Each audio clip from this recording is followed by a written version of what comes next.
সরকারি দলের পরিচয়ে সন্ত্রাসীরা ফেনীর সোনাগাজীর দক্ষিণ সুলতানপুর সরকারি প্রাথমিক বিদ্যালয়ে নির্মাণাধীন সড়ক উপড়ে ফেলেছে। এ ঘটনায় সড়কটির সুবিধাভোগী 4 গ্রামের হাজার হাজার মানুষের মাঝে সৃষ্টি হয়েছে চরম ক্ষোভের। জুলহাস তালুকদারের ক্যামেরায় বক্তের মুন্নার প্রতিবেদন। ফেনীর সোনাগাজী উপজেলার নবাবপুর ইউনিয়নের নাজিরপুর, গোয়ালিয়া, সুলতানপুর ও মহাদিয়া গ্রামের এই মেট্রোপথটি সংস্কারের দীর্ঘদিনের দাবি হাজার হাজার গ্রামবাসীর। লোকাল গভর্নমেন্ট সাপোর্ট প্রজেক্ট 2 এর আওতায় স্থানীয় ইউনিয়ন পরিষদের তদারকিতে রোববার সকাল থেকে শুরু হয় পথটির 320 মিটার পথে ইট বিছানোর কাজ।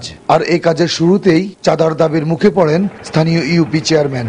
আমার ওয়ার্ডে যে কাজ করতেছেন যে সেখানে আমাদেরকে কিছু চাঁদা দিতে হবে। আমি বললাম যে আমি তো চাঁদা দিয়ে কোনো উন্নয়ন কাজ করব না, আমি চাঁদা দিব কেন? এরপরে সে আমাকে বলে যে তাহলে আমার ওয়ার্ডে আমি কোনো কাজ করতে দিব না।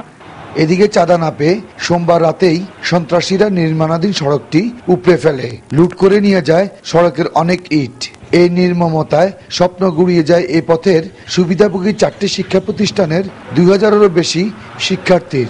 10 থেকে 12 জন লোক আসে সব ইটগুলো ফালাইছে, আরো কিছু উল্লে ফাল্লে ফালাইছে, আর কিছু ব্যানগাড়ি করে নিয়ে গেছে। আমরা চলাফেরা করতে পারতাম না, কিন্তু এখন রাস্তাটা হয়েছে বিধায় আমরা খুব খুশি হয়েছিলাম। রাস্তাটা নষ্ট করে ফেলেছে, আমরা স্কুলে আসে দেখে খারাপ লাগছে। যারা করেছে সেটা তারা ভালো কাজ করে নাই, অন্যায় করেছে, তাদের বিচার হওয়া উচিত। তবে সোনাগাজীর উপজেলা নির্বাহী কর্মকর্তা জানালেন, অপরাধী যে দলেরই হোক তাকে শাস্তি পেতেই হবে। তাদের বিরুদ্ধে থানায় অভিযোগ করা হয়েছে, মামলা দায়ের হবে। তারা যেহেতু অপরাধী, তারা যে দলেরই হোক তাদেরকে শাস্তি পেতেই হবে। সংশ্লিষ্টরা মনে করছেন, এ ঘটনায় দোষীদের শাস্তি দেয়া না গেলে প্রকল্পটির আওতায় চলতি অর্থ বছরের ক্ষতিগ্রস্ত সড়কটি পুনর্বার নির্মাণ কাজ শেষ করা সম্ভব নয়।